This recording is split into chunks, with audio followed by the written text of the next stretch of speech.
Buffalo Fanatics, what's going on? This is Pierre the Kingpin, and I wanted to talk to you today about Cigars International, which is the ultimate destination for premium homemade cigars. Known as the industry leader, Cigars International offers the largest selection, unbeatable prices, and a customer service experience that's second to none.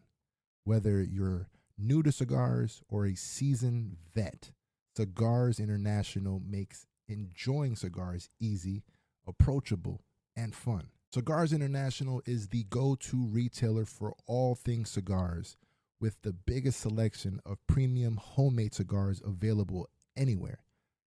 Cigars International offers unbeatable deals and discounts, making it easy to stock up on your favorite or try something new without breaking the bank.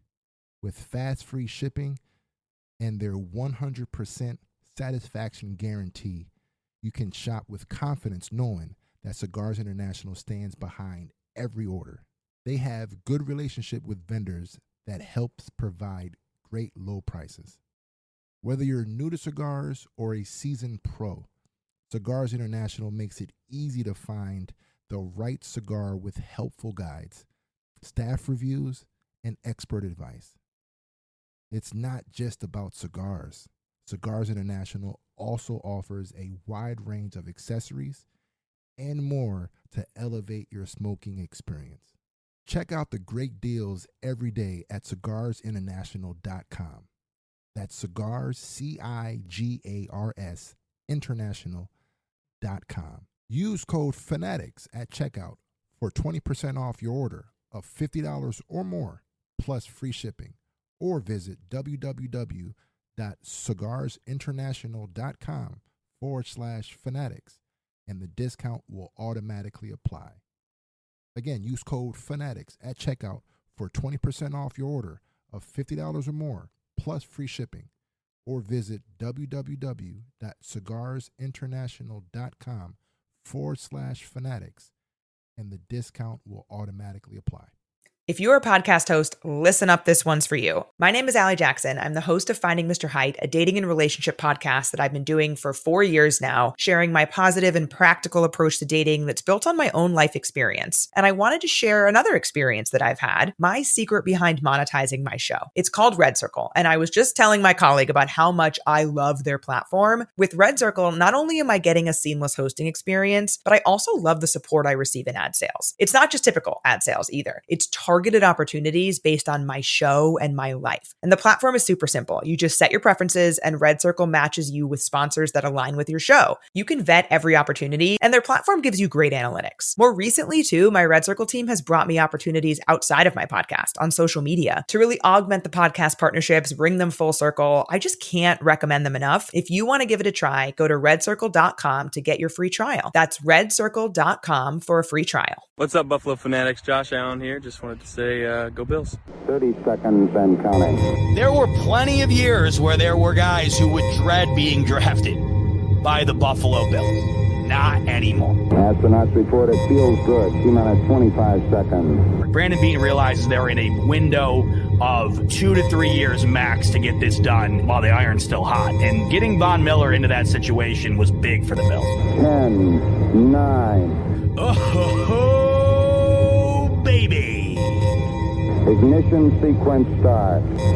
6, 5, 4, 3, 2, 1, 0. Oh, baby!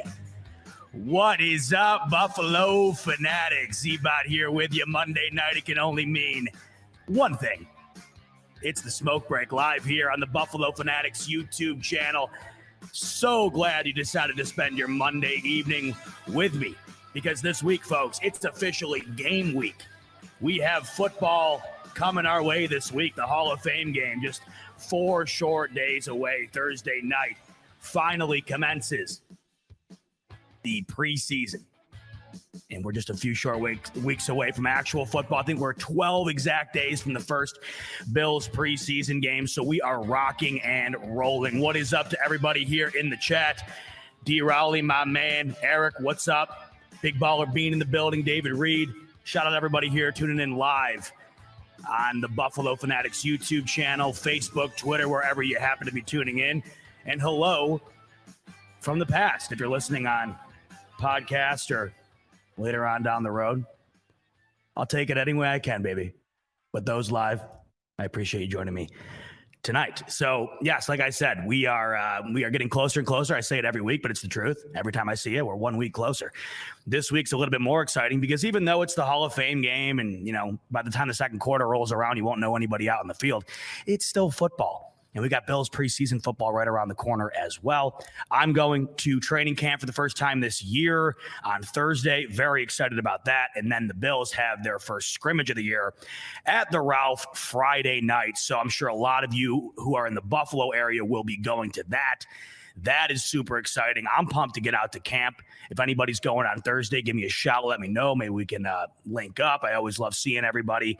I know my man Ev, who's in the back right now, pulling all the triggers for me. He's going to be there Thursday. He's going to be there as well tomorrow. I'm going to bring him on later in the show, talk to him about what he expects to see tomorrow in training camp. But we are 1 week in the books, folks. 1 week of Buffalo Bills training camp in the books. We are going to be recapping everything that we have heard thus far out of Bills training camp, including some, things that may or may not have made the headlines. I'm sure you've heard about it. You've heard about a lot of things, I think, this past week, because this has been a loaded week for NFL news. I mean, we really got blessed this year. Not only was it the greatest offseason perhaps ever, just as far as, the moves that were made, the constant blockbuster news stories that would cross your screen on a daily basis. But there was also really never any downtime. I mean, there was maybe a week or two max, it felt like, where there was like nothing going on, but that was about it. And this past week, consequently, with the preseason coming up, of course, all the other news stories and all this other, the loose ends that need to be tied up within the league, whether we're talking about the Kyler Murray contract, whether we're talking about, DK Metcalf getting his contract or Deebo Samuel getting his contract, just so much going on. But we start today with the biggest news story in all of sports, not only the NFL, but all of sports, of course. We've been waiting a long time to find out what was going to happen to Deshaun Watson and his fate as far as his NFL season in 2022 was concerned. Well, today we found out the verdict. The top story today, Deshaun Watson suspended for the first 6 games of the NFL season. Now, if you take a look at what the Cleveland Browns are set to take on as the season kicks off, you'll notice that the Bills do miss that window. The Bills play the Cleveland Browns week 11. Now, if you take a look at the Browns schedule, and I had told you guys from the jump that I had felt that I can't judge who I think these Cleveland Browns are going to be this coming season until I find out what the status is on Deshaun Watson. I had been very vocal in thinking that they were going to give Deshaun Watson a full season. As soon as the extras came out over the last, month or so, where there were more and more women coming out with allegations against Deshaun Watson, I had felt that there was no other option for the NFL but to suspend him a full year. Obviously, that did not happen. So what we find out today is Deshaun Watson gets 6 games. I had felt that at the bare minimum, it would be a half season, which would be more around 8 games. 6 games felt like what would be the bare minimum as far as suspension is concerned for Deshaun Watson. That's what he gets. On top of that, as of right now, as of this moment, no monetary penalties either for Deshaun Watson. He got $15 million of his guaranteed money yesterday, full in his pocket.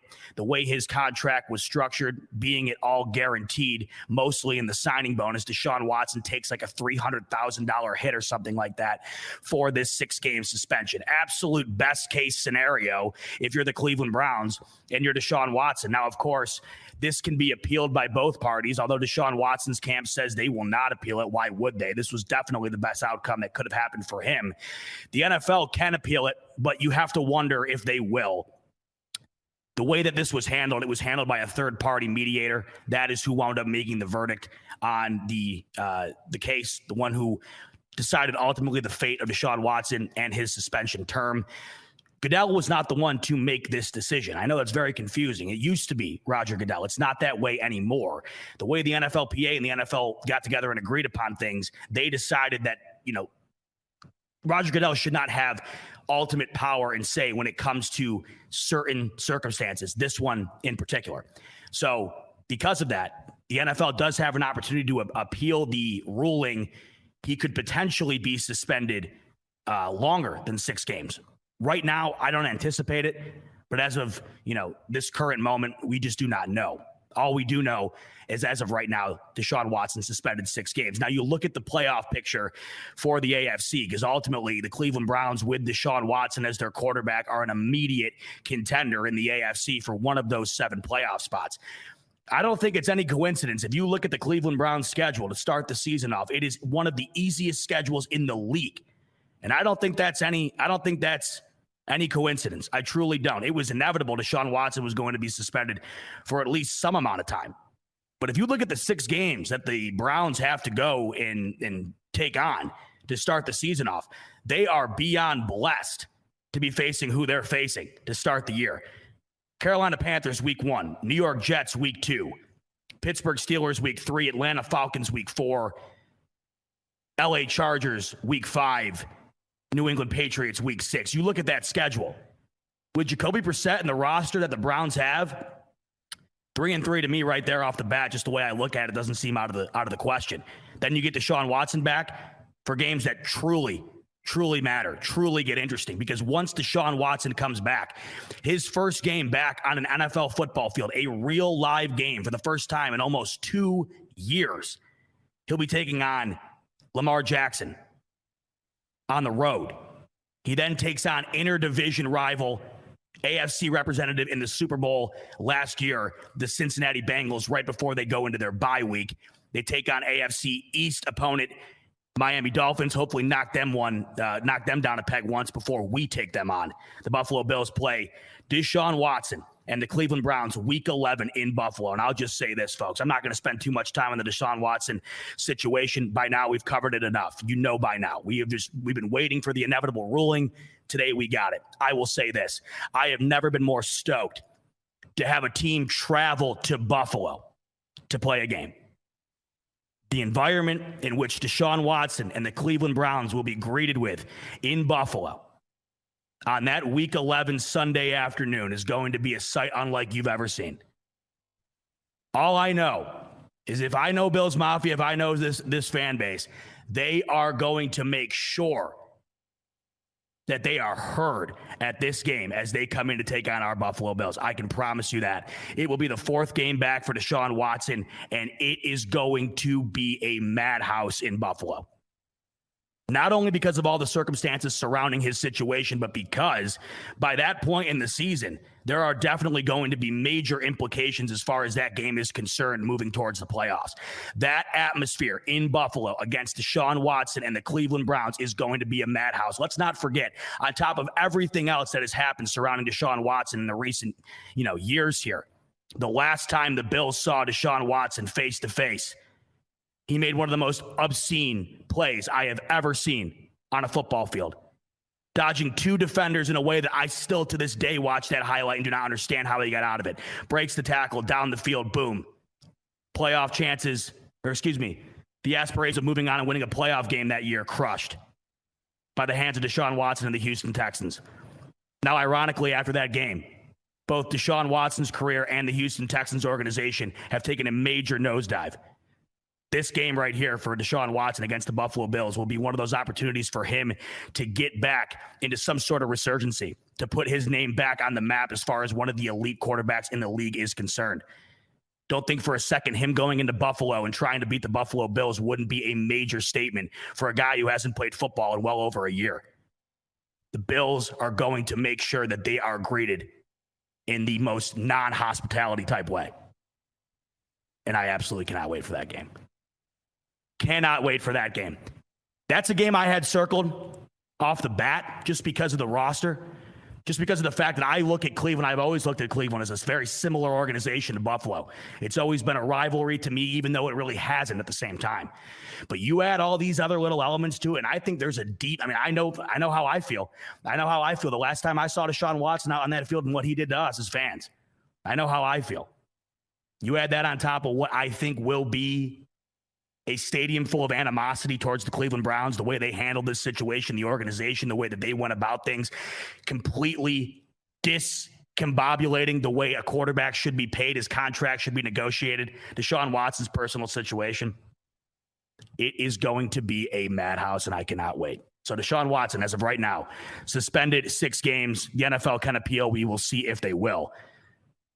But week 11, folks, circle it. Can't wait. That is when the Bills will take on Deshaun Watson and the Cleveland Browns. Going to be a tough sledding for them prior to that, outside of the games in which he's not starting, the games in which Deshaun Watson gets back. It's going to be tough. So it'll be very interesting to see him back on the field, how he handles it. You know how it goes. If you don't play football for that long of a period of time, I mean, that's like dog years when it comes to your career. I mean, not playing football for that long, who knows?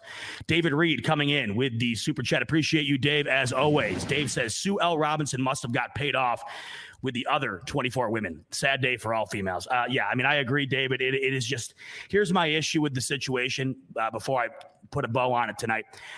What I don't understand as far as the NFL's judicial system, so to speak, is concerned, I don't understand the way that certain aspects of the conduct policy being violated are handled. Why is it that Calvin Ridley gets a full season suspension for gambling on his own team? Why does that levy a full year suspension when a situation like this that has been an absolute blemish the size of my entire head on the league's image this entire offseason, how does that not result in a similar, if not worse, punishment? I understand that they're two different situations, but the NFL has to look at situations like this and understand what the public perception is going to be. Clearly, nobody is satisfied with this today. Everybody thought it would be higher. Jason Miller coming in. He's got a super chat as well. Why aren't more upset at the female arbitrator who ultimately gave the decision, not the NFL? So you want to know what, Jason? This is what I come to with this question. I think it's because the majority of people don't realize that is who made the ruling. I think a lot of people think that the NFL is the singular party here that decided Deshaun Watson's fate this season. It's not the case. If it were up to the NFL, Deshaun Watson wouldn't be playing this season. Simply put, that would be the reality. That was not the case. It is now handled by that third party in order to get a mutual party involved between the NFLPA and the NFL itself. I think a lot of people do not realize that. Because, I mean, why would you? It's not like it's constantly, advocated or advertised. Everybody assumes, Roger Goodell is calling all the shots. So it's very interesting to me what the overall outcome of something like this has on the NFL. Because all I can see today, and I understand it completely. I mean, you see DeAndre Hopkins, 6 games for PEDs, very small trace of PEDs. Now, I'm not advocating for PEDs at all. Obviously not. You're cheating the game. And whether you had this much in you or this much in you, you're still in violation of the code. But how is it that a PED violation is 6 games? Deshaun Watson with 24 allegations, of which the allegations were. How is that 6 games? So many questions here. Unfortunately, not a whole lot of answers. But as of right now, like I said, Deshaun Watson, 6 games. Time will only tell how this winds up affecting the rest of the league moving forward as far as disciplinary actions are concerned for those throughout the league. All right, moving on to perhaps the biggest storyline out of Buffalo this week. And at first, I think this was ultimately one of those moments where you were on one side of the fence or the other. Bills training camp just last week. Footage broke out. Josh Allen in a bit of a tussle with Jordan Phillips near the goal line. Josh Allen runs a QB sneak, so to speak. Now, listen, I'm not Ken Dorsey. I'm not a football coach. And I've been told that they run this QB draw daily with Josh Allen having the red jersey on. I don't know how often I would do that personally. I'm not putting the blame on that specific situation. I'm just saying I don't know how beneficial it is, especially when you're not hitting, to have Josh Allen do that. I mean, we saw him slip on somebody's ankle in the Monday night game against Tennessee. I just don't know how I don't know if it's risk reward where the reward outweighs the risk to have Allen run a bunch of QB draws in practice. That's just me. I digress. Doesn't really have anything to do with this situation, but that was the play in which it happened. Now, we're going to take a look here. We're going to go watch the play. And I'm going to break down the certain elements of it that that immediately stood out to me, what I think about this particular situation, and what I ultimately think was the main discovery that I had from this situation. I want to get your guys' thoughts on it as well. Please make sure to get in those comments for me. Let me know what you thought about the fight, quote unquote, as it's being called, between Josh Allen and teammates in Bills practice the other day. I'm going to cue it up right now. And we're gonna scroll through it very, slow, like, because there's elements of it that there's elements of it to me that stick out that are worse than others. We're gonna run it through one time, then I'll go back in kind of slow mode. So here it is. So as you can see, there's a snap. Allen through the hole, and he immediately gets pissed. Allen's pissed. Allen initiates this. There's no denying that. Allen 100% initiates the fight. Now it kind of dies down here. I mean, on face value here, let's just be realistic. This is a whole lot of nothing, folks. You ever played a contact sport before? You ever played a sport that involves hitting somebody else? I have. Let me tell you what, it is very easy to get pissed off at somebody. I used to play contact sports with my best friends. There was a kid I used to play with on my lacrosse team. I'll never forget. He was a deep pole. I played attack, deep pole. He used to lay slashes on us in practice like he was sawing wood out behind the shed. I mean, he would take this metal pole in practice, your buddy, and he would hit you like he was trying to swing a baseball 400 feet over the fence. And there were times where you would take one from him, or you'd beat him or whatever else, and you'd get right up into his face, almost to the point of fighting. But guess what happened when the practice was over and we got into the locker room? We're joking around, talking about what we're going to do tonight. Who's hanging out where? What's going on? That's contact sports, folks. So if at face value you looked at this and thought, whoa, geez, Josh Allen, oh, man, I don't know. Bit of a thug, if you ask me. Stop it. That is the last thing that should be thought of by anybody within the Bills community. I'm going to get into why I think the other people outside of the Bills community have that thought. But here we go. Let's watch it through again. A bit of a slow motion here. So Allen, it's like a fake screen, and he pulls it in right off the left block, and he goes in. Now you can see Jordan Phillips hits him a little late. That right there is what causes the initial frustration from Allen. Now, like I had just mentioned, maybe the reason I don't run a play like this is because, guess what? If you're trying to avoid Allen getting hit, him running a QB draw into 11 300-pound men is going to result in him probably getting a little hit.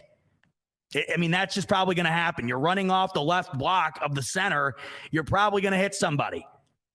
Now, granted, I think Jordan Phillips does get him a little late here, but he tries to hold up. I can't even tell exactly. Yeah, he gets him a little late here, right? Yes, okay. Now, Allen comes out. Now, that immediately pisses him off. He's immediately pissed. So he gets up right into Phillips' face. He shoves him. Now, right here is where you got to realize this is the same Josh Allen that we have seen, for example, in the Dallas Cowboys Thanksgiving game, fumble a ball, pick it up, dive over three guys to get a first down, pick up, the first down and scream like he's, at a heavy metal concert. This is the same Josh Allen we saw come on the sidelines during the Chiefs game, screaming his head off with passion. The same Josh Allen that we've seen quite literally truck stick a Miami Dolphins linebacker to get an extra couple yards. The reason he's as good as he is, the reason he is tenacious as he is on the field in a real game is because that is who he is instinctually on the field. Doesn't matter who you're going against, right? Here's a perfect example. He's got the red shirt on, right? He gets hit a little late. It's not like he wanted to make an example out of Jordan Phillips. That was just initial heat of the moment reaction. And it means absolutely nothing. And of course, Josh Allen goes on Twitter today and he just goes and says, hey, that's football. Just like I said earlier, that's contact sports. That's football. It's all love. And that's all that it is. Now, here to me is what bothered me the most. It's not even this. This to me, whatever. Now, granted, Jordan Phillips needs to be smarter. I don't care if Josh Allen shoves you. Back off, okay? You're not winning a game this year if Josh Allen's not starting. So the less likely you are to put him in a scenario where this happens, the better. Granted, it's the same thing I just said about Josh Allen in regard to Jordan Phillips. I can't blame him. It's a heat of the moment thing. Allen shoves you. Yeah, he's going to get pissed off. You react. You would hope there would be a bit more wherewithal there. It's your starting quarterback, a $250 million guy, the guy who is going to be the lifeline of this franchise for a decade plus to come. But it is a heat of the moment type thing. What I don't understand here is as it progresses here and the scrum continues to build, what are we doing here? Gabe Davis, what are we doing? Gabe Davis, what are you doing, sir? You are going to be going into a season in which you are expected to be one of the best young wide receivers in this league, the solidified wide receiver 2 on this team. There is not you could argue there's maybe 2 players more important on the Bills offense right now than Gabriel Davis. And he's running into this scrum with Josh Allen in there, mind you, and he's jumping on it like he's jumping into the pool. This to me was the most egregious part of it. I have seen people get hurt over way less. Believe me. I was playing pickup basketball with my best friend in high school, and he goes up for a layup. I'm not even kidding you. On a 6-foot rim, we're just dicking around. He goes up for a layup on a 6-foot rim.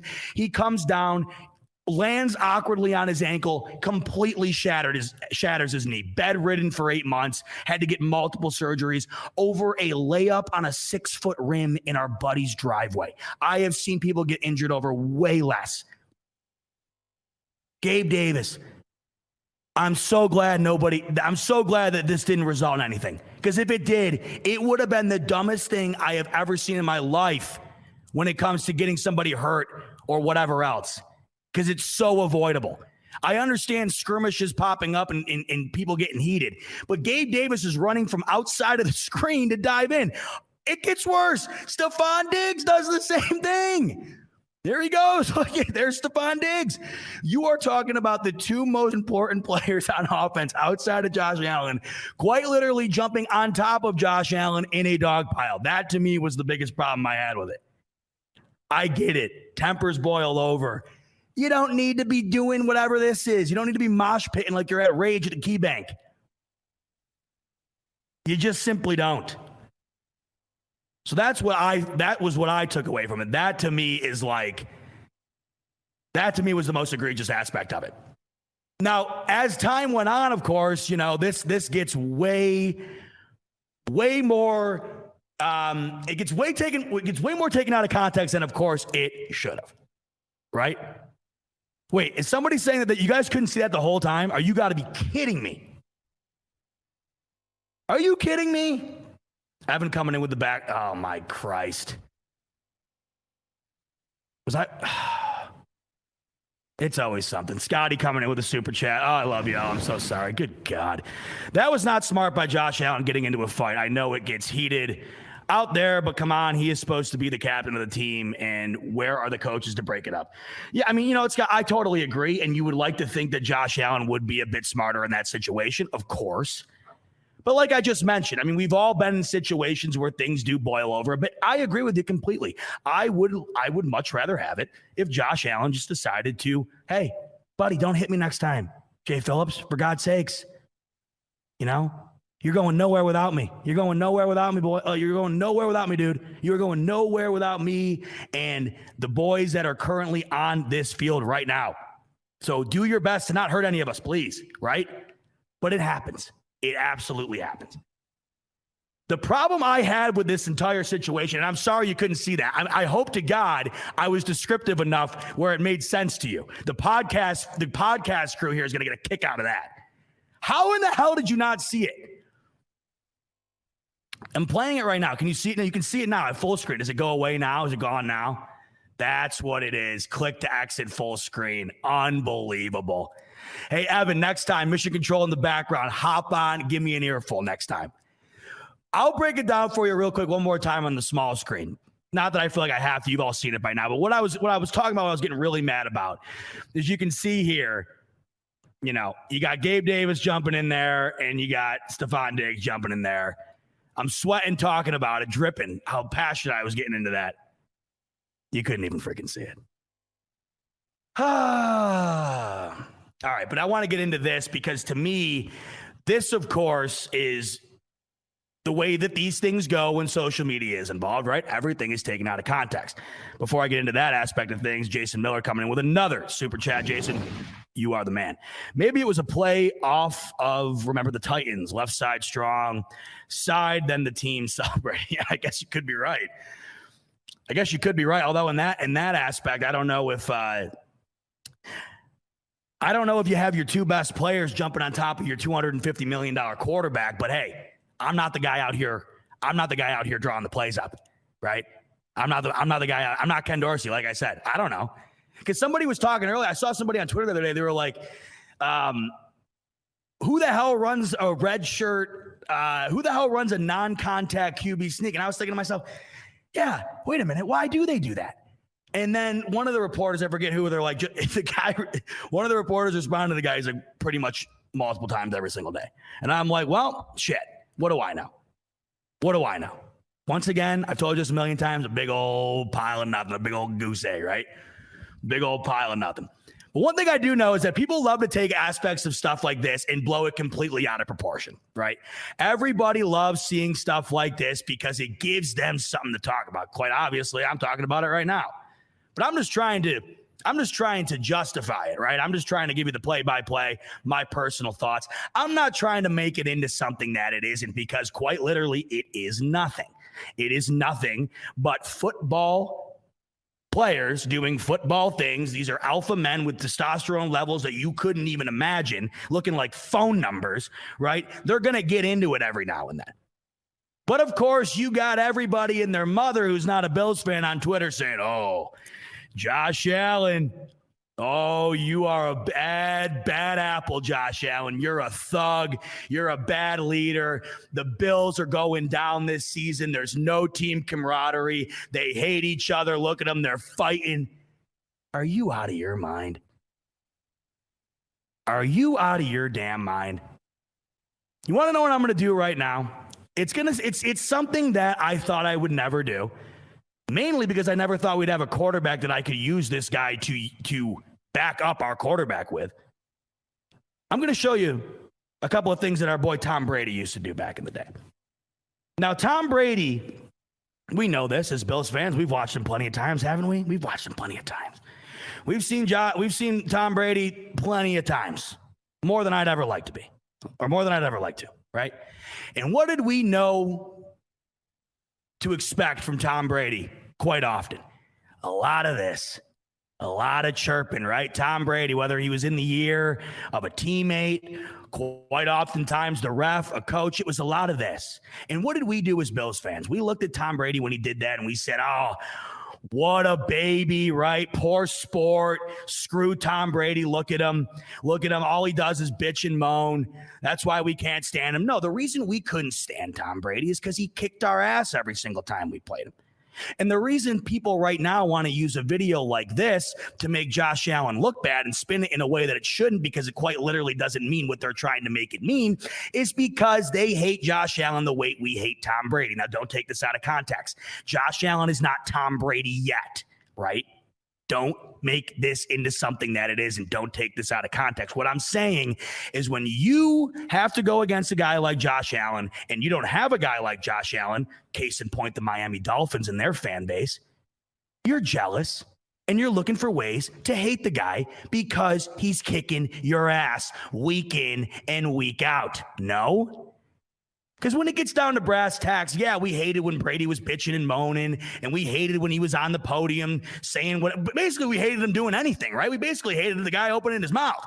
We hated him because he kicked our ass every single time. He absolutely took us to the cleaners week in and week out. That's why we hated him. That is why we hated him.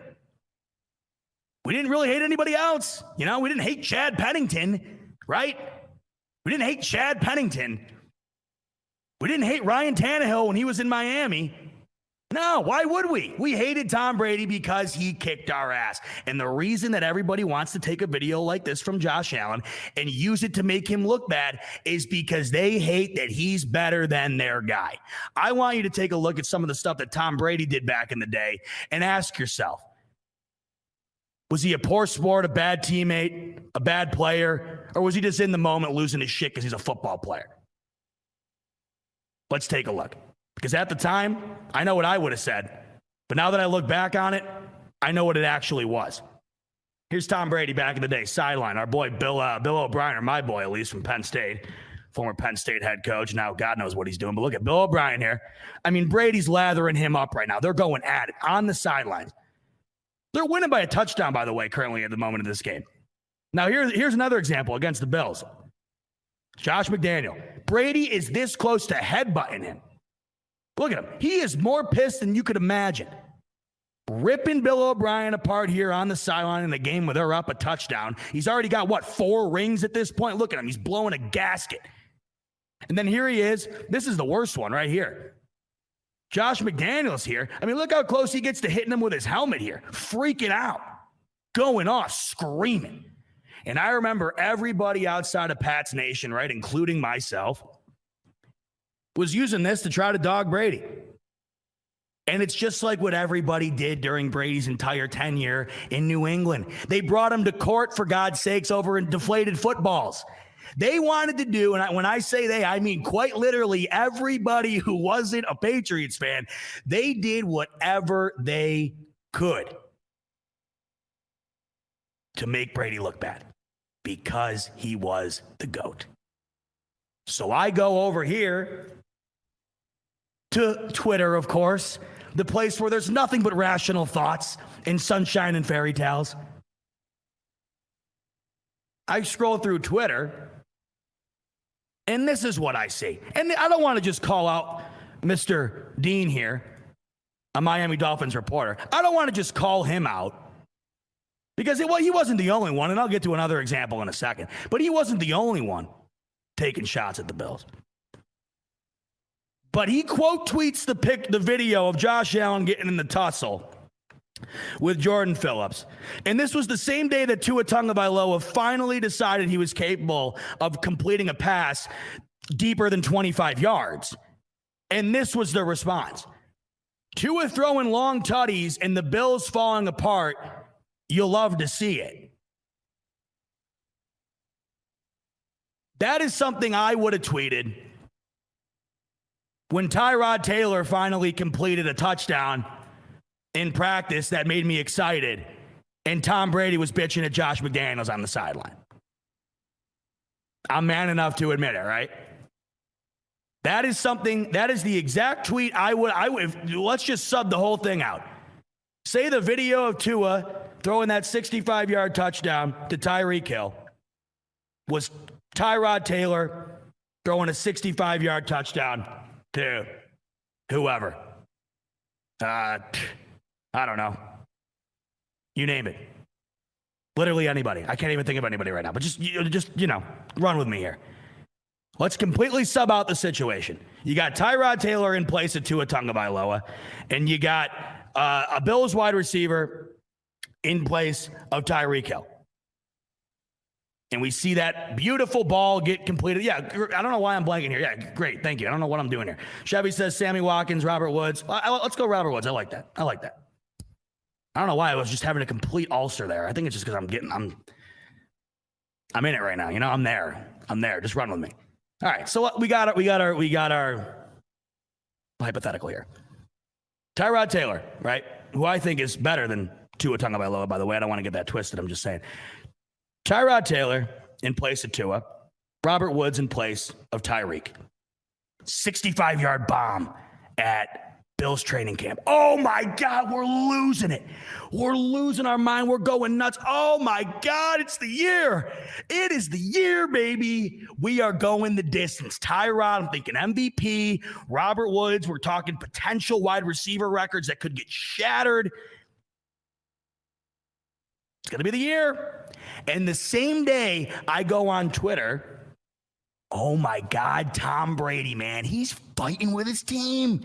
Tom Brady's fighting with his team. He's getting into it with the linemen. He's bitching at the coaches. They're mosh pitting on the field. Oh, it is over in New England. Done. Forget it.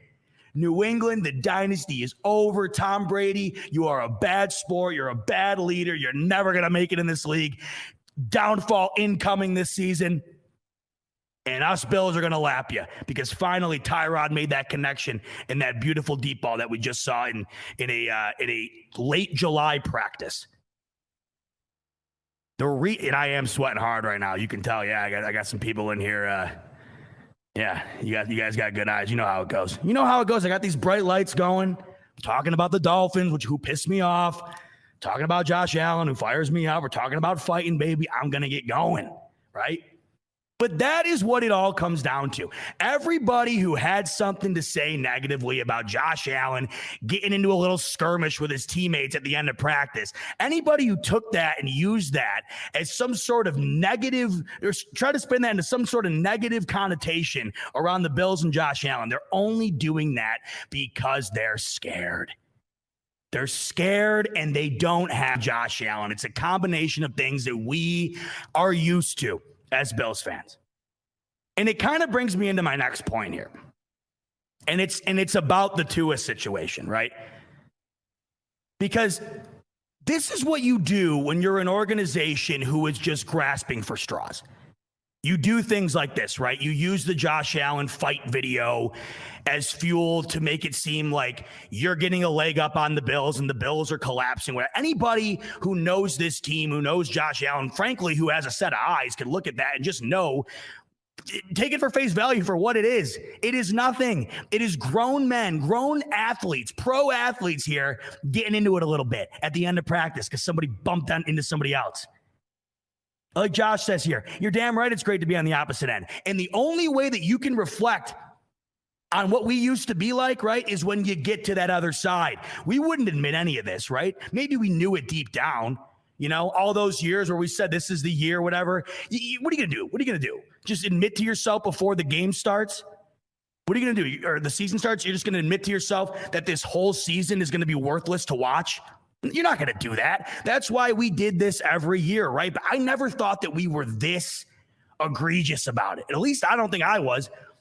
I don't think I ever went on to Twitter and said, I got to tell you right now, man, Tyrod or Ryan Fitzpatrick or, Kyle Orton, EJ Manuel, whatever. I'm telling you right now, man, the answer.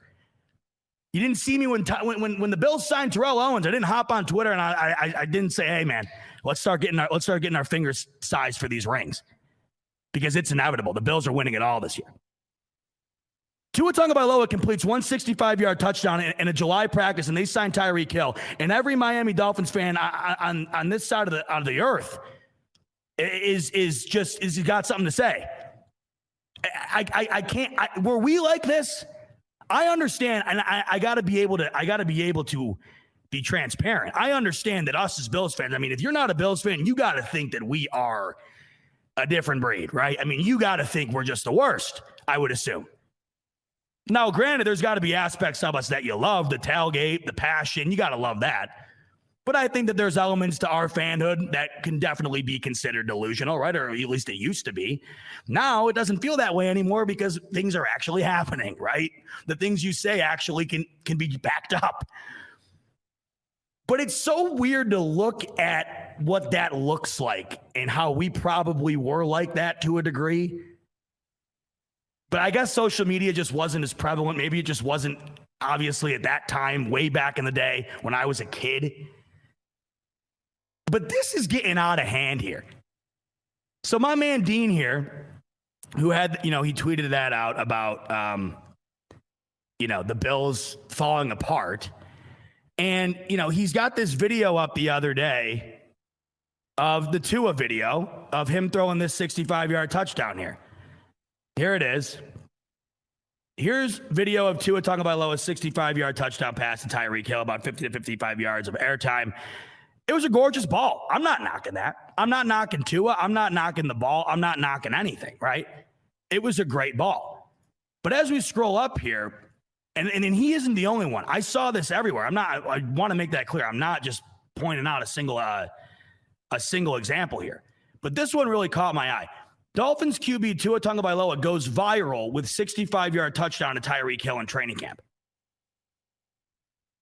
Why is that worthy of going viral? You want to know why it went viral? Because everybody was ripping on it. It didn't go viral because it was great. It went viral because everybody had a joke about it. Am I wrong? That didn't get 2.6 million views because everybody's stoked that Tyrod, or excuse me, not Tyrod, I got Tyrod on the brain. Because everybody's stoked that Tua had a great deep ball. What they're saying is, oh, congrats, Dolphins fans.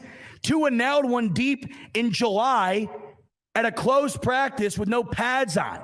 Round of applause.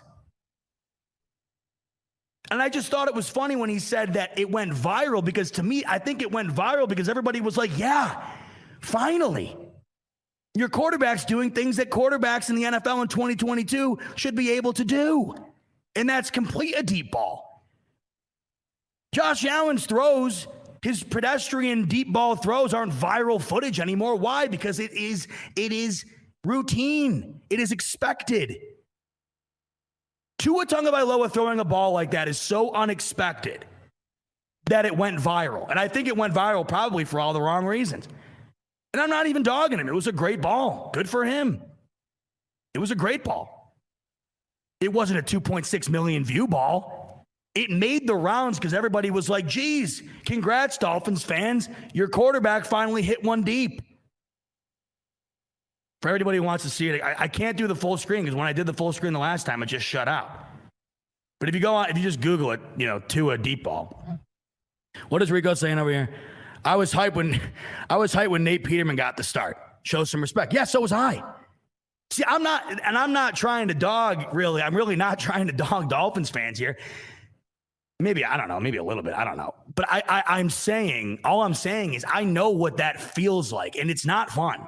And looking at it from this perspective now is very, I don't know, it's very interesting. And it makes me realize if I was like that, which at some point I'm sure I was, and I'm sure a lot of us were, man, it was probably really pathetic, wasn't it?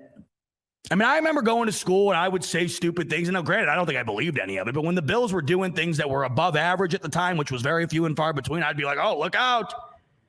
The Bills might go 9-7 this year. What do you think? I mean, God, I'm feeling it. I'm feeling it, boys, And, looking back on it, that is just being in fanhood purgatory like that is just awful. It sucks. It's not fun. It's not fun. And all I know is if my quarterback went viral for completing a 65-yard ball for the first time on camera in 3 years in practice, that wouldn't get me excited. That would get me, I don't know. I think I'd be further concerned. Why is this so exciting? The reason it's so exciting is because it happens so few and far between. And to double down on that, not only do we see that, but we see other Dolphins fans not only take that footage and kind of run with it like it's we just witnessed the second coming, but they take the Allen footage and then try to use that as some sort of, I don't know, some sort of major asterisk on Josh Allen and the Bills this year because they got into a little bit of a tussle. And I'm not going to play the video because I'm going off here. Can't believe it's already 8:45. I'm not going to play the video, but you can go watch it on our Twitter channel, Buffalo Fanatics. The other day there was, you want to talk about going viral? You know what? I'll play it, whatever. We got time. What the hell was that? I think somebody's cat next door died or something. I don't know what that was. All right, yeah, no full screen. Thank you, Ev. All right, so shout out the Finns Tailgate. We tweeted this over at the Buffalo Fanatics. I'm not sure who. I would like to guess Bobby probably did this. I would guess. I have no clue, but that's a hunch. Anyhow, speaking of going viral, this video, this nice little bit of content here, got just under 63,000 views. And look, once again, all I'm saying here is I know what it's like to feel like this and to drum up these impossible theories, these delusional these delusional, I don't know, when you're a fan of a team that hasn't been good in so long and you have aspects that make it seem like you could be good, you drum up all of these insanely far-fetched scenarios that make you seem, I don't know, it's nuts. But I know for a fact that we used to do it as Bills fans. But now that we're not there, it's just odd to look back and see what that truly looks like from a lens that isn't one that is entrenched within that mindset. So here's what the boys at the Bills tailgate had to say, and take it for what it is, I guess. If it would want to play, I think it's even easier than that. Buffalo Bill fans are kind of like their quarterback. They're poor winners, and they're getting caught believing, smelling their own shit for that reason. They're seeing the Dolphins a more competitive team. Smelling our own shit. You guys are throwing a parade because Tua's 65-yard ball went viral, and we're the ones smelling our own shit. Who's smelling their own shit? I mean, I get it. Yeah, I mean, we're hyped as hell. Of course we are. But it's not just us Bills fans. Turn on ESPN, NFL Network, CBS, you name it. Everybody with a microphone in front of them has the Bills at number one right now. Josh Allen, the odds-on favorite for MVP. The Bills, the odds-on favorite to win the Super Bowl. It's not just us. I mean, yeah, you can call us crazy. You can call us, wild, whatever. You can say we're whatever. Really, I don't care. You're probably right. We've been waiting our whole life for this. But we have it. It's here. And I know that because it's not just Bills fans saying it. Anybody with a microphone in front of them and a camera in front of them is saying the same thing. A team that for the most of time, other than the Jim Kelly in recent memory, we've kept in their place at the bottom of the division, that they're looking at us trying to figure, oh no, you're not coming nowhere. They think they're sitting atop somewhere. And I'm telling you, they're a couple of bad games away from being third in the division if they're not.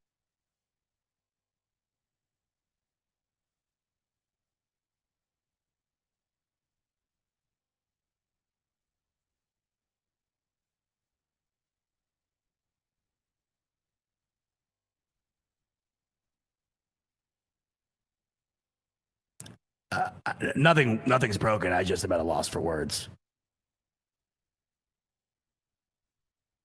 I want to run that part back again, just to make sure.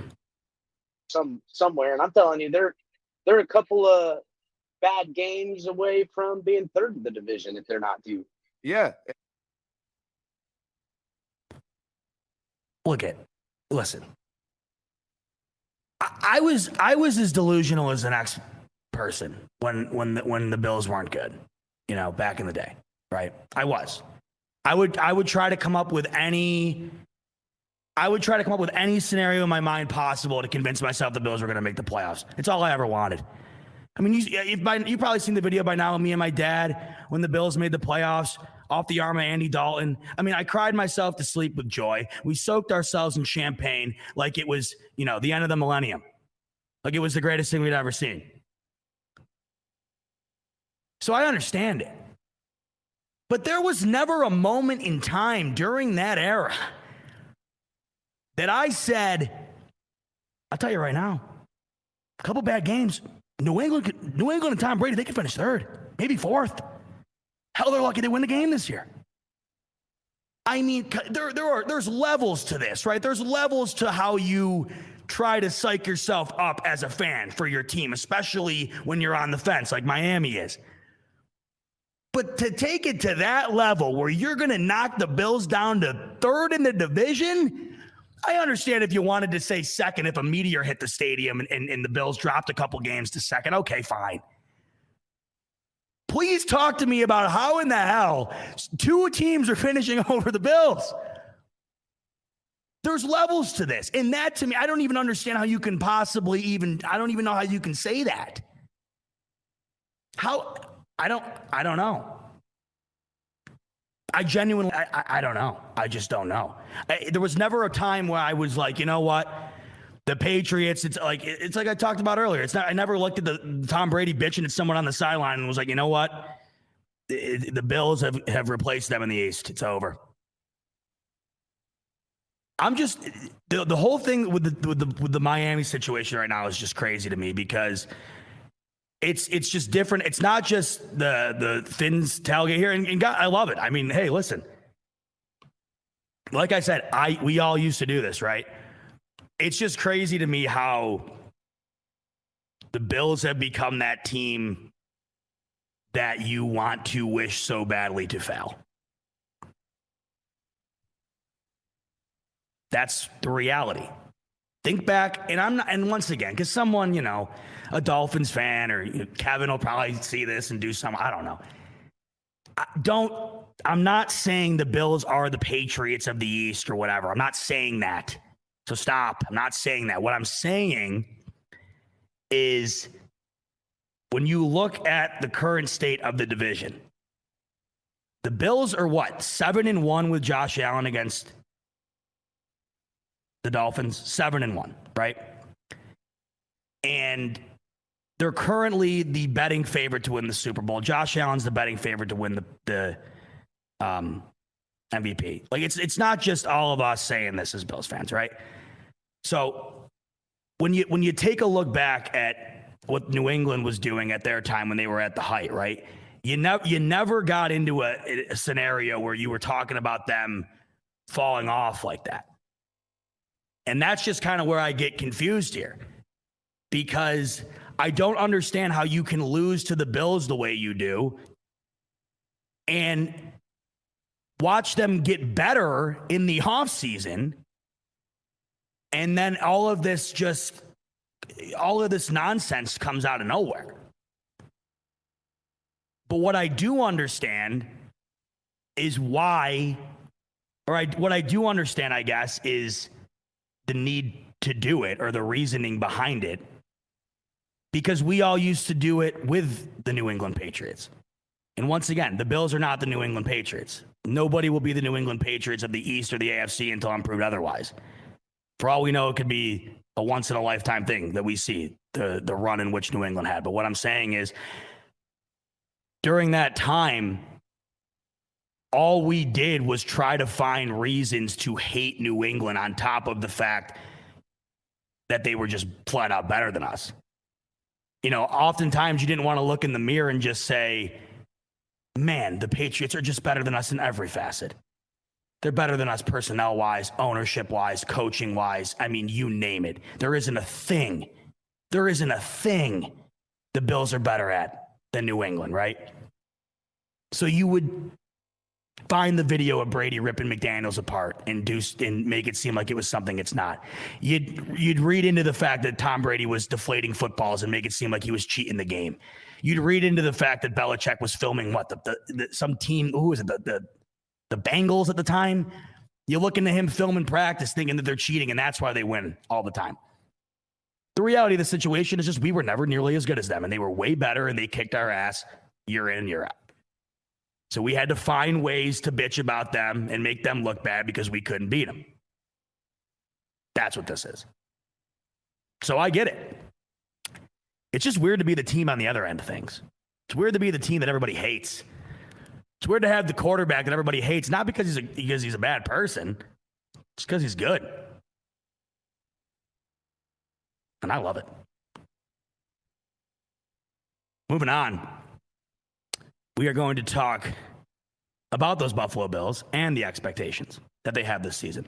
Not only just from us, but from everybody. Because like I said, I am the first to admit that I will take it to the nth degree when it comes to things. And we're not the only ones. Hell, Pierre, you ask him every year, it wouldn't matter if I was playing quarterback. Pierre's got us going 17-0. Right? That's just the way we are. A lot of us are, at least. I try to be, as real as I can. But I went through this schedule with Rev a couple weeks ago, and I was like, win. You know how it goes. So I get it, right? So when people lay things out into perspective for you, like I'm about to show you, and kind of make you think a little bit deeper about the Bills' expectations this year. It's refreshing because sometimes you need to be taken down a peg when you are as diehard fans as we are. You need to be taken down a peg and you need to be given a dose of reality in order to really be mentally prepared for what's coming this season, because the expectations that we have set are dramatically high, higher than anything that I've ever witnessed in my life. And you know what happens when the expectations are sky high, they fall even harder if you don't hit them. And I'm not here to gear up for a letdown.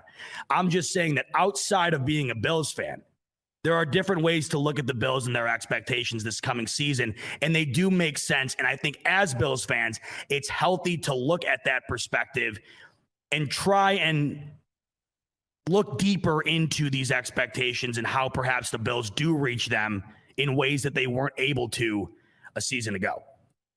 Before we touch on that, though, a quick word from our friends over at Dynasty Owner Fantasy Football, baby. It's starting up soon. I got my draft Sunday night. I can't wait. Football season means fantasy football season. That's what makes the fall so great, and it gets even better with our friends over at Dynasty Owner. You've never experienced fantasy football quite like this. Unlike the other fantasy football platforms, Dynasty Owner uses real NFL salaries and salary cap, bench scoring, clutch scoring systems, and a variety of other options to make Dynasty Owner unlike any other fantasy football experience you've ever had. Do you have what it takes to be the best Dynasty Owner in the league? Download the Dynasty Owner app on the App Store or Google Play today to find out. Dynasty Owner, baby, go check them out in the App Store or the Google Play Store. You are not going to be able to find a better fantasy football platform this year than Dynasty Owner. 166 strong and growing in here right now. I absolutely love it. Keep those comments coming. You guys are awesome. You're really active tonight. It is the bomb. That must mean football is right around the corner. Do me a favor, make sure to hit that subscribe button. I know the majority of you already have, but do it and hit that bell, of course, too, because we have much more content coming rapidly as the season approaches. So you're going to want to be up to date with all of that. Throw it a like, too. Helps the algorithm. Not only for us, but you, because the more you like Bills content, the more Bills content comes your way on the YouTube algorithm. So, like I said, I can sit here and talk about, the Miami fans are delusional and whatever else. And, they are, but so are 99.9% of all football fans, right? It's just fun to, it's fun to poke around at elements of it from your rival, right? New England, whoever, the Jets, Miami in particular right now. Because, right now the Patriots fans, they've gotten real quiet, obviously. You don't lose 47 to, I got the shirt on right here, the perfect game shirt. You don't lose like you do to the Bills in the playoffs here and run your mouth. You just don't do it. And then the Jets are the Jets. So you don't really hear from anybody in the East because it would just be a fool's errand. But Miami, they are the only team in the East who would have the ability to at least have some ammunition at their disposal to run their mouth a bit. Not anything to do with the Bills straight up because they haven't touched them. 7-1 under Josh Allen. But they have a hell of a roster right now, and I'm not dogging that. You know how my feelings are on that. It all comes down to Tua and how he is able to carry this team this year. This roster's no joke. Miami's roster, absolutely no joke. But you know my thoughts on that. I'll believe it when I see it from Tua Tagovailoa. So I understand why Miami is that team to do it. And it's fun to look at things. And it's fun to look at the other side of things that I think we might have been entrenched in back in the day, but we're not there anymore. We are at the stage now where the only person that you can really criticize is yourself at this point, right? You're in a very elite category. I mean, maybe you're John with your buddy who's a Chiefs fan who's got some stuff on you, right? Because they've knocked us out of the playoffs twice, or I don't know, maybe you're John with a Buccaneers fan who's got Brady on his team. But it's an elite category of teams right now that the Bills are currently in where, you can run your mouth. Anybody outside of that, it's kind of tough to argue with them right now, right? Or it's tough for them to argue with you, right? Because what leg do they have to stand on? David coming in here, by the way. Oh, God, David, don't bring that up. That was like the early game for Josh Allen where it was like, oh my God, dude, what? He's going to make this comeback happen. What a play. I mean, you remember Allen scrambling out of pressure to get open, and he's got Charles Clay wide open. I mean, there's not a soul within a mile of Clay, and he falls on his chest at the goal line. I almost threw up. And this is back to the point of like just how crazy, like this is just back to the point of how wild we get as football fans. I think the Bills were like 4 games under 500 at that time, maybe even worse. Like that game didn't matter worth a damn, but we just wanted to win it that badly, right? In that game, I still remember, oh my God. Dave's right. I mean, yeah, Allen did throw it short, but it was off his back foot running towards the sideline. He just got out of pressure. It had to be caught. The whole, that was a sickening sequence back in the day there. So, like I was talking about, we're in this class right now where it's the Bills have gotten so good compared to anything that we could have ever expected, right? And now, of course, that's bleeding into the mainstream media, into the majority of NFL fans' mindset. Oh, it's the Bills, right? The Bills, Super Bowl favorite. Allen, MVP favorite. Bills, best roster in the league, perhaps, right? Bills potentially finish with the best record according to the Vegas odds. All these things, and everybody's buying into it.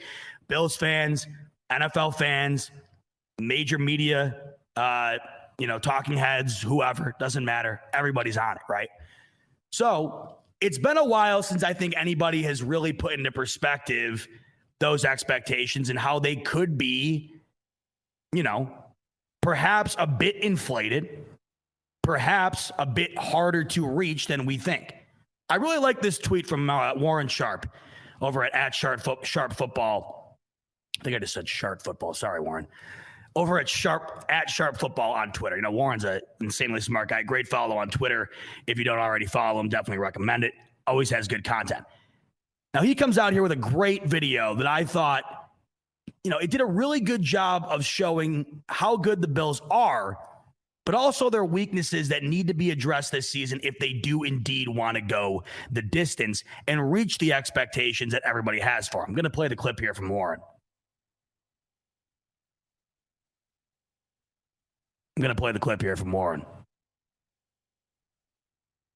Come on, Warren. What the hell? Let's do a quick refresh. It's good, I promise. Now, mind you, I should preface this. Listen to it with an open mind. That's all I'll say. Let's talk about the number 1 team in the NFL this year based on projections in the offseason, and that's the Buffalo Bills. Do you know that this team last season played the number 1 easiest schedule in the NFL? They played only 6 games versus teams that made the playoffs, which was the second lowest total number of any team in the league last year. And in those games, they only won 2 out of the 6 games. They went 7-0 last year if they won the turnover battle, but 4 wins out of 10 games if they did not win the turnover battle. And now they have the second largest increase in strength of schedule compared to any other team in the NFL for 2022. I understand, based on roster construction and how good they've been, that this is one of the strongest teams for the 2022 football season, but they have to make some improvements if they're going to expect to win the Super Bowl this season. And I know a lot of people have really high expectations and think that they're clear and far away the best team in the AFC. I got to tell you, it is going to be a major dogfight in the AFC. I don't know that I would put any futures bets on the Buffalo Bills right now. I just don't think that there's enough value on this team. I love this team, don't get me wrong, but there are some things to be concerned about for this upcoming season. I don't disagree with a single thing he said. I don't disagree with a single thing that he said. Let's start with the tail end there, what he said. He goes, I wouldn't put any future bets on the Bills, meaning I wouldn't bet on them to win the Super Bowl. There's not enough value. There isn't. In fact, this is probably the worst year to ever bet on the Bills winning the Super Bowl because they're the favorite. The value isn't there. It would have been fun to bet on them, maybe last year, 2 years ago, when you're like the 6th or 7th favorite, because the juice is by far worth the squeeze. You are going to cash in. When you're the favorite in anything, future-wise, favorites on the weekend game, for a game-to-game basis, obviously. But oftentimes the favorite is a tough bet. The favorite oftentimes doesn't go the distance. The other point he makes, and I don't know if everybody is saying that. I don't know if I feel this way. I don't know if I personally feel this way. I don't know how many of you guys feel this way. I don't think that they're the clear-cut running away with the AFC team. I think they're one of, if not the best team in the AFC. Definitely top 2. Have you seen the AFC? I don't think any rational Bills fan, including myself, looks at their schedule in the AFC and says, yep, running away with it. No, they're not. So he's right there. Now, maybe there's some people who are saying that. I'm sure, of course, there are, right? Obviously. But I don't think that at all. They definitely have one of, if not the best chance to go the distance. They definitely have the team to take the AFC and get the 1 seed, especially when you look at how weak their division is. I think they have a terrific shot, probably the best chance. Like Davis coming in here. They're the best AFC team on paper. I don't think I'd have an argument against it. But the game is played on the field, and we know this. And last year, the Bills lost every single one-possession game that they were in. Every single one. I've talked to you about this. This, to me, was the one big thing, and I think he could have added that to his list here. When I talked to you guys not too long ago about what I want to see played out differently this coming season, that, to me, was topic number one. That was emphasis number one. You cannot lose these down-to-the-wire games week in and week out and expect to go the distance. You simply can't. Now, granted, it would be next to impossible to lose every single one-score game this season and last season. Thanks, Dave, coming in 0-6 to be on the money here. Dave's correct. 0-6 in one-score games last year. 0-6. And they were right there every time. And we know this. Obviously, they were one score, but they were right there every single time. Like, to the point where it was just sickening every damn time they lost one of those games, right? They still lost them. And you look at this season, the difference between one of those games being the 1 seed and one of those games being the 3rd or 4th seed is about this. We know this. Case in point, week 1. You lose on a block punt to a Pittsburgh Steelers team that was ass, right? Big Ben halfway out the door. The only thing saving that entire team was the defense and the coaching of Mike Tomlin. They somehow crawl into the playoffs. The Bills are twice the team the Steelers were. They didn't show up week 1. They lost on a block punt. Had the Bills won that game, they play the Chiefs at Arrowhead. They play the Chiefs at home, not Arrowhead. Who knows how much of a difference that makes? If Josh Allen doesn't trip and fall on the 5-yard line with a yard to go to get a first down in Nashville, and they beat Tennessee, they have another home game in the playoffs. They win both those games, they're the 1 seed. They get a bye. That's how much these things matter. So when Warren Sharp is saying, you can't look at the Bills and say they just run away with it, absolutely. Now, maybe I'm just being biased on my own convictions here, but I really don't know how many people I've come across who think the Bills just run away with the AFC. This is the best this conference maybe has ever been. It is ludicrous. It is just disgusting how good the AFC is. The Bills just happen to be the best team in it. Doesn't mean they run away with it. It's going to be very tough. You've seen that schedule? You know it. Ronald coming in here, the loss to the Jacksonville Jaguars was the low point. Don't even want to talk about it. You ain't kidding. I mean, right there, think about how much different the year is. You beat a bottom feeder in Jacksonville instead of dropping the worst loss, I think, that could potentially ever be on the record of Josh Allen and Sean McDermott. I'm not kidding. I mean, we're going to look back at that game. How the hell you lose to Urban Meyer? I mean, I'm not going to get into this. I'm just saying you win that game, which you win 99 out of 100. That happened to be the one you drop. You don't get your punt blocked against Pittsburgh and don't absolutely crap your pants week 1. And Allen doesn't trip and fall, on a QB sneak, a complete fluke play. Maybe I have the Super Bowl banner behind me right now. You just don't know. But that's how this game is. That's the beauty and the curse of the NFL, baby. Right there. This game of inches. There you go. 3 different examples of inches. And that's what Warren's saying, I think, right there. The other point he's bringing up here that I don't know if I necessarily was, privy to. The biggest jump in schedule increase as far as competition is concerned. That's no joke. That's no joke. The Bills had a worse record last year than the year before playing an easier schedule. But what's not being taken into consideration right now from Warren is the fact that the Bills roster this year is significantly better, in my opinion, especially on defense. So things are going to definitely balance out. Yes, the schedule is more difficult, but they have the right tools the adequate tools, the adequate personnel in order to compensate for it. But it definitely is a leap for sure. Now, however, there's other aspects of, the Bills situation that benefit them being in the AFC East. Never been a better time to be in the AFC East, to be in the situation that the Bills are currently in, right? You look across that AFC, and out of the 16 teams in it, 3 of the worst are in the AFC East. That is a big deal. But outside the AFC East, these games for the Bills this year are tough. But that's what makes them so great. That's what makes me so excited. But of course, we know we got to be rational here. We have got to be realistic. We know looking at that schedule, it's not going to be an easy task. But it is reassuring. It is reassuring knowing the personnel the Bills have and the fact that they are built for this type of success.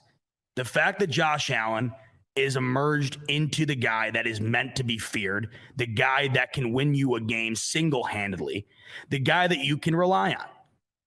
Josh Allen's not going to go 0-6 in one-possession games this year. I can promise you that. He should have won the last one he was in, the divisional game against the Chiefs. He won that game. His team let him down. Jason N's coming in here saying, Z-Bot, have faith. Nobody's got more faith than me, Jason. I've never been more all in my life. I swear to God. All I'm saying here is it is refreshing every once in a while when you see something like what Warren posted here to take it all in, right? We have been running so gung-ho on such a high. We have never been, don't get me wrong. You know it. I've said it a million times. Nobody loves it more than me, man. I am absolutely juiced up on all of the Bills love that everybody's dishing out. I've never seen anything like it in my life. It's overwhelming at times. I can't even wrap my head around it half the time. I absolutely love it. That's why a tweet like this is good to see every once in a while. It's kind of like going on a week bender, drinking with the boys, going nuts. And then finally, the Sunday hits and you wake up and you have a meal with some vegetables in it and a Pedialyte. Yeah, you're definitely going to go out partying with the boys again at some point. Right? It's going to happen again. But you needed a reset. You needed to give your body and your mind a break. This, to me, when I saw this tweet, was a nice mind break.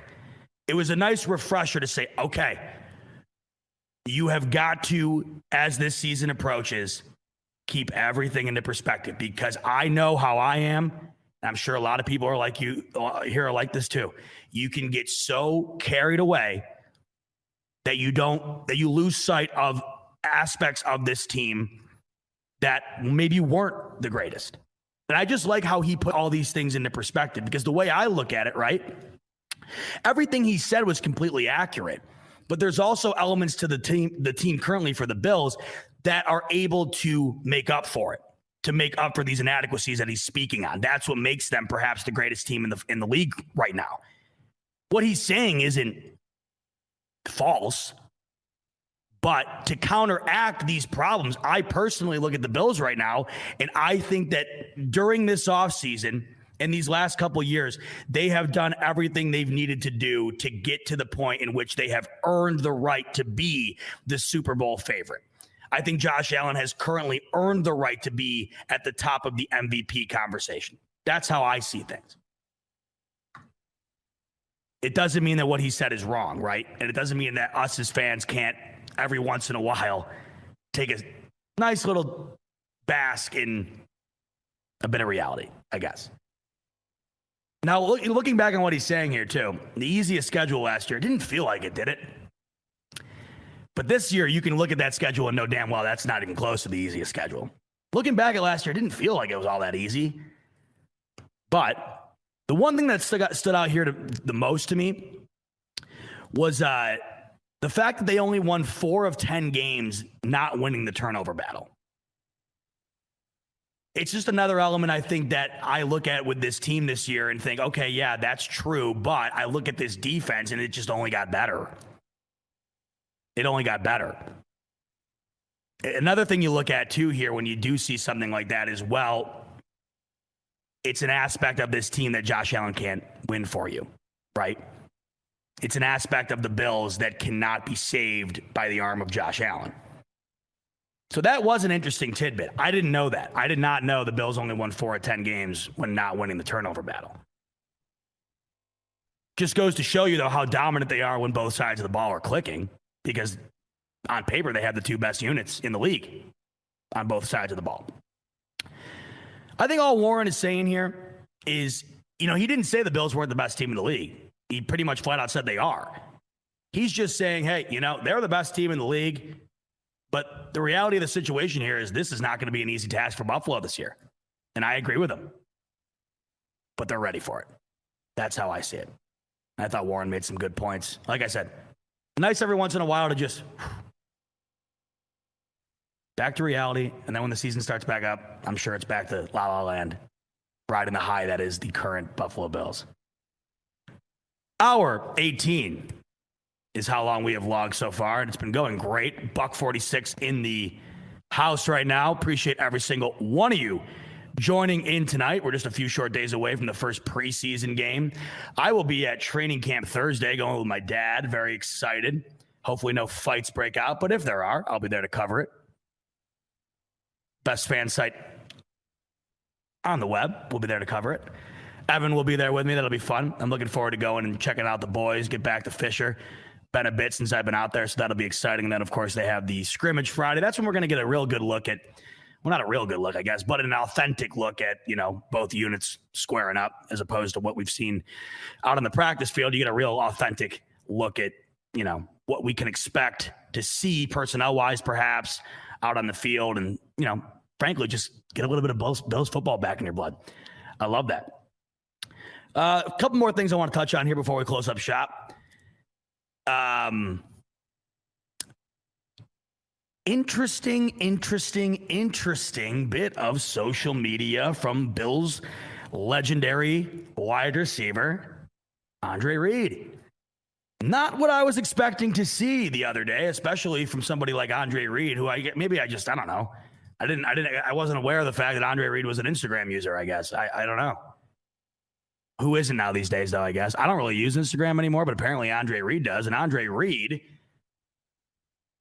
was spending some time with another wide receiver that is a household name that isn't named Andre Reed. He was spending some time with Odell Beckham Jr.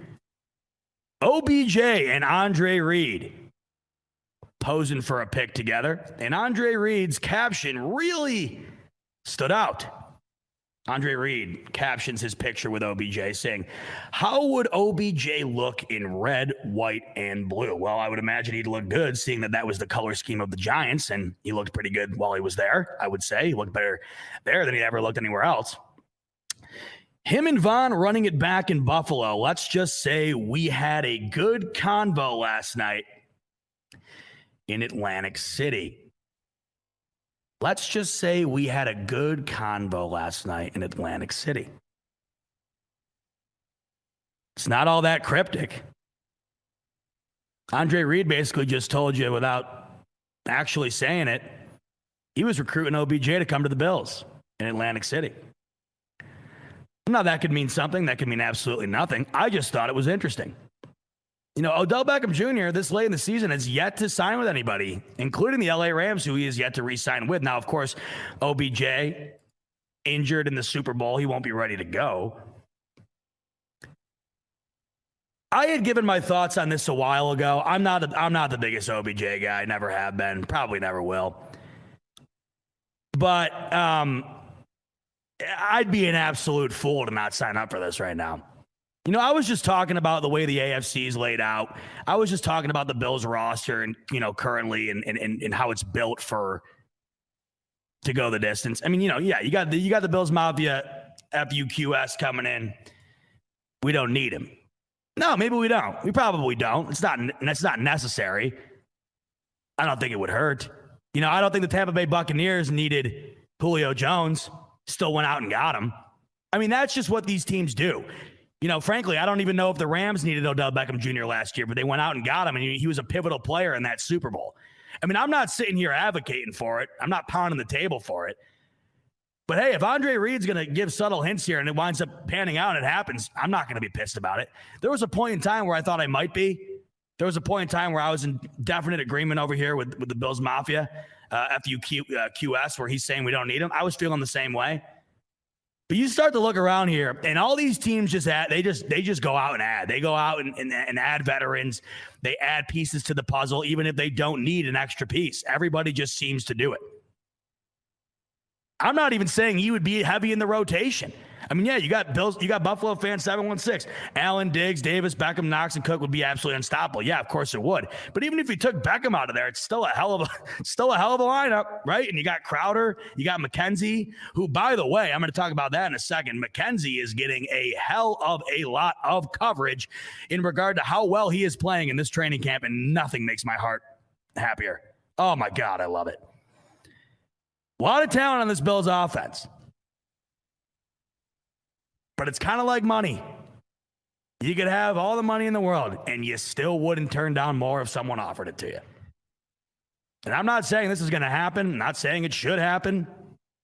Frankly, I don't even know if there's anything to this at all. Andre Reed could have just had a couple of martinis, maybe one too many, took a picture with OBJ and thought it'd be fun to talk his ear off about coming to Buffalo and threw up an Instagram pic. We've all been there, right? We've all done that. I would prefer Reed coming back from retirement. I'll tell you right now, looking at Andre right now, man, he looks like he could throw the pads on. He looks good. All those guys do, really. All those guys do. They all look great. I'm just saying, it wouldn't be the worst thing in the world. It would not. And then I think a lot of my mindset was, has been altered watching where the Bills are and what these teams recently have done when they get to this stature, where they just go out and they get veterans and they add pieces that might not be necessary, but you do it anyways to just have a full arsenal in your pursuit of the Super Bowl, right? We've seen this. Tom Brady really kicked it off. He really started this whole schematic way of winning games and going the distance when he went to Tampa Bay, and all the veterans followed him. Then the Rams did it. And then you just look, last week, I don't know what Julio Jones has left, right? I don't know. Maybe nothing. But I bet you Tom Brady will get the last few ounces of whatever he does have left out of him. I guarantee it. Why not? And you look at Julio Jones, he's made his money. The hell does he care? He's never won a ring. Shit, I'll go play for the veteran minimum with Brady and have a terrific chance to win the NFC. He probably looks at it, okay, what do we got to do? We got to get past the Rams. We probably walk to the NFC Championship. Why wouldn't I go play with Tom Brady and try to get it done? Maybe Odell Beckham Jr. looks at Josh Allen and the Bills and says the same thing. Just thought it was interesting. Andre Reed, one of the all-time great Bills with Odell. No, it'd be different it'd be completely different if he just threw up a picture with him. It was like, hey, ran into Odell. He wasn't being all that secretive here. Let's just say we had a good convo last night in Atlantic City. To have been a fly on the wall in that room, I would have loved to have heard that conversation. Truly, I really would. Seriously, I wonder what he said. This is how I imagine this went down. Look, Odell. Odds-on favorite to win the Super Bowl. Josh Allen, probably the best quarterback in the league right now. You're going to be paired up with Diggs and one of the better younger wide receivers in Gabe Davis. You're going to be back with your boy Von Miller, who you went and joined the team with and got it done and won a ring with. Bills Mafia would accept you with open arms. They'd love you. You'd be a hit as long as you embraced them, right? What do you say you go out to Buffalo and get it done? Would have loved to have heard whatever he said. I'm sure it was great. What else do we got here? There was one more thing I think I wanted to touch on. Was there not? Oh yeah, so we'll do some brief recaps from the week that was in the first week of the Bills training camp. First week in the books already. Second week kicked off today, and like I mentioned, there is the scrimmage Friday night, and then 12 days from tonight, I believe, is the Bills' first preseason game, and I believe that is against the Colts, if I'm not mistaken. Let me double check on that. I'm almost positive. All I know is that I think what is the date on that? The 13th? Yeah, today's the 1st. So that would be the 13th. I believe it is home, if I'm not mistaken. Yep. 4:00, Saturday the 13th. Colts at the Bills is when the Bills kick off their preseason slate of games. But until then, we still have a few more practices at St. John Fisher, and a week's worth of them are in the books. I have been hearing nothing but, outside of the fight, heard around the world. I really haven't heard much of anything but great stuff coming out of the camp. And I'm hearing things about guys that I really wanted to hear positive things about. That has been the most noticeable aspect of this training camp to me. Let's start with my guy, Isaiah McKenzie. I don't know if anybody on earth has been singing his praises more than the boys here at Buffalo Fanatics. Truly, I really don't. I love him. I always have. I just think he's great. I think he's completely underrated and completely underutilized. And according to sources who are at these practices watching him involved in this offense, that's no longer the case. He is making it happen out on the field. Currently is slated right now as the starting slot receiver. And based on the eyewitnesses at the camp practices, he is lighting it up, making play after play. Bill's Twitter account the other day actually themselves put up an awesome video of a back of the end zone catch from Isaiah McKenzie, which I thought was awesome. This to me, just this right here, it's what I talk about all the time with Isaiah McKenzie. It's the fact that he can do it all. Not only is he a burner, you can do a variety of things in the backfield with him. You can literally line him up anywhere. You can have him go deep if you need him. You can have him scale the sideline if you need it. You can have him run intermediate crossing patterns, which I think would be best served for him. I think that's where he thrives the most.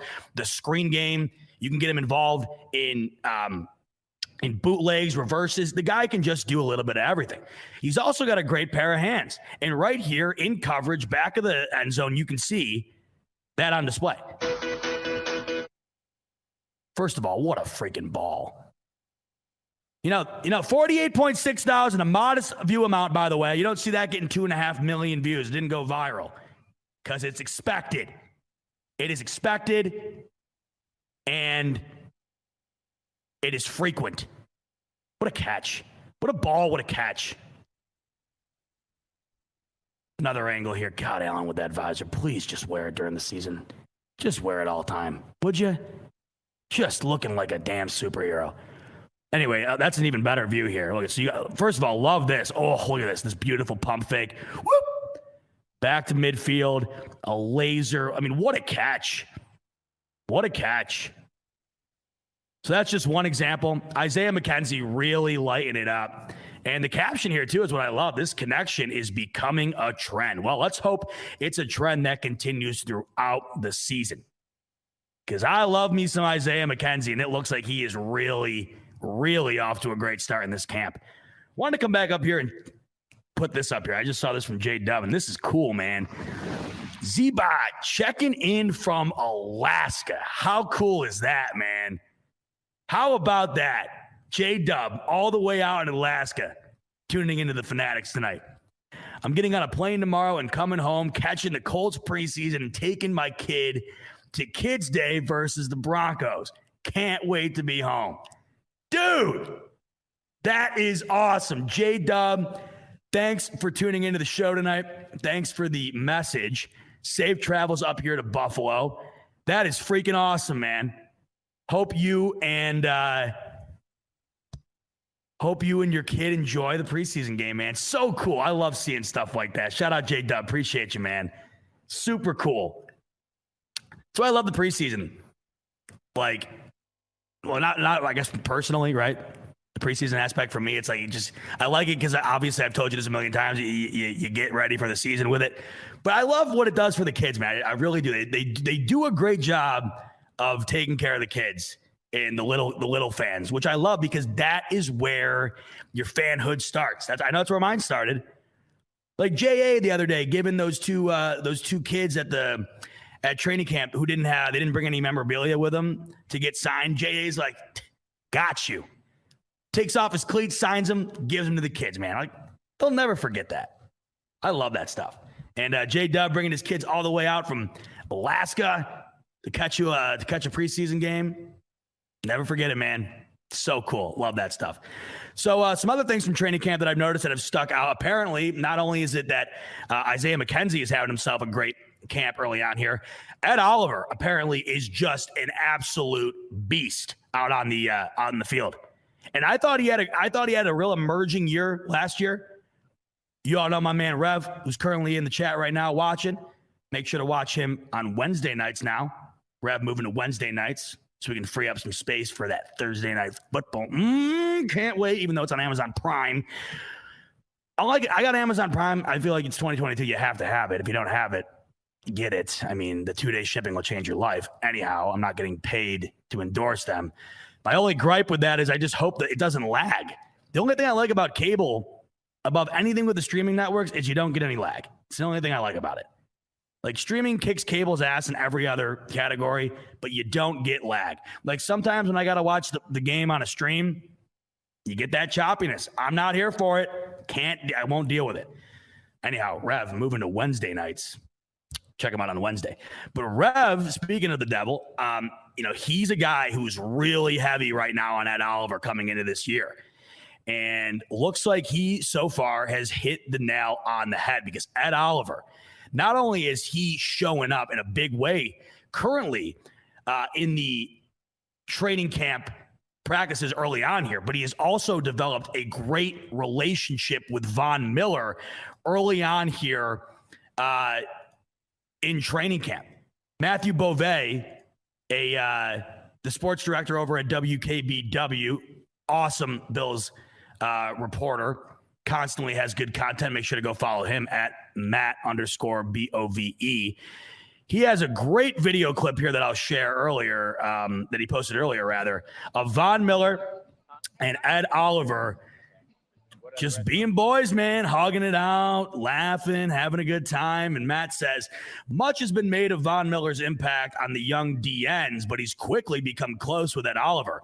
These two are spending plenty of time working with each other at practice. Mitch Morse said Oliver and Miller lining up next to each other is a cheat code. I mean, does that not get your blood just going? Love that video clip. Thanks again to Matt Beauvais for posting that out on his Twitter. A cheat code, says Mitch Morse. And guess what? Mitch Morse is the one who has to block him. So he would know. B. Bowers, what's up, baby? Long time no see. Shout out my man, Bry Bowers. You know football's back when we're starting to get some of the OG BF regulars who might have taken the offseason off a little bit. I don't blame them. You need a tea break every now and then, a football tolerance break. But it's good to see Brian Bowers back in the chat. I'm sure we'll see him regular and often throughout the year, as we always do with so many of you guys throughout the season. I just can't wait. So close. But yeah, I mean, that is just terrifying in the most exciting way to hear something like that. This, to me, was going to be one of the biggest elements to bringing Von Miller into this team. It was going to be not only what he puts out on the field, but what he brings to all those around him, especially those who are younger, who could benefit from that veteran presence. And right now we're seeing it on full display. And Ed Oliver, who already has the ability to be a terrific player for this Bills team, and we've seen flashes of that, has developed the relationship with the future Hall of Famer Von Miller. And we got Mitch Morse, who's lining up ahead of him, saying it's a cheat code. I mean, I just get it here now. I need to see it in action. I cannot wait. Sweet God. I mean, tweets like that, it's not even fair to read them because it just gets you so damn amped. And you're like, how the hell are we supposed to wait even longer? I mean, yeah, we got my man Bills Mafia FUQS coming in. He's like, I feel sorry for Tua and Mac Jones. And it's like, yeah, like if that's going to be the case, like who wouldn't? I would feel sorry for anybody. Because if this D-line winds up hitting the way it can, the way it's built to be this year, right? The way that this defensive personnel has been structured, the expectation for this Bills D is sky high, and that's coming off a year where they finished number 1, right? I mean, come on. And it's even better, especially the D-line. I mean, this D-line has through-the-moon expectations. And if it does wind up meeting those expectations, look out. Anybody lining up under center is going to have rough outings if guys like Ed Oliver click alongside Von Miller. And it's good to see they have been early on here. Awesome stuff. I think we're going to end it there. You guys know I'm a big Better Call Saul guy, and that's on tonight. And the episode is called Breaking Bad. No spoilers, because I don't want to give any away to people who haven't finished the show yet, but you can put two and two together. Tonight's going to be an all-timer, and I'm about to go home and watch that, and I'm so excited. I can't wait. But not as excited as I am to be back here with you again next week. I'm going to Bills training camp Thursday morning, so I will have a ton of personal observations and coverage that I'm going to be bringing your way next week, so you are not going to want to miss the smoke break next Monday. And Evan, my producer, he is going to be there as well. He's going to be there tomorrow, throughout the week, and Thursday. So I'm thinking next Monday, Evan, I'm going to have him join me throughout the majority of the show, and we're just going to hash it up about what we saw in person during training camp. Because, you know, it's one thing to go and read everybody else's observations and watch things on Twitter, but it's a whole other thing when you see it in person. And I'm excited to get back out there and check it out with my own eyes, baby. And I'm going to be delivering to you my observations. Evan will join me as well. What Rev Rhodes said. Rico report tomorrow. Make sure to tune into my man Rico, who is back, baby. He's back from hiatus. He's back live on Tuesdays. Then make sure to get in with Rev on Wednesday. We got it coming at you, all angles, up until the season, and of course, all throughout the season here at Buffalo Fanatics. See you next Monday night for some more smoke break with those in-person observations from camp.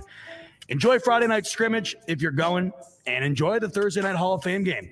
Football's back, baby. I love it. Go Bills. Where's the thumbnail? There it is. Have a good night, everybody. If you're a custodial supervisor at a local high school, you know that cleanliness is key, and that the best place to get cleaning supplies is from Grainger. Grainger helps you stay fully stocked on the products you trust, from paper towels and disinfectants to floor scrubbers. Plus, you can rely on Grainger for easy reordering, so you never run out of what you need. Call 1-800-GRAINGER, click Grainger.com, or just stop by. Grainger, for the ones who get it done.